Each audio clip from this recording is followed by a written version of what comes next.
Hey guys, welcome back to the channel. In this tutorial, I'm going to show you how we can unhide row and column in Google Sheets. So let's get started. Here I have opened my Google Sheets application on my phone. Then I have opened my spreadsheet as well. And we're going to unhide row and column of this spreadsheet. And as you can see guys, that the C column is not here, or the C column is missing, and we're going to unhide it.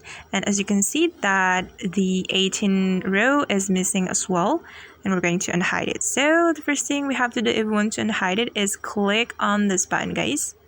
So just click on this button, then the column will be back to our spreadsheet.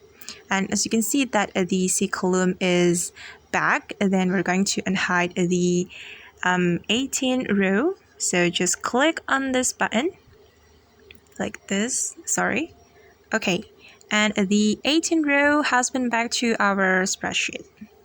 Alright guys, and that's how we can unhide row and column in Google Sheets. I hope this video will be helpful for you. Thank you so much for watching, and see you on the next video.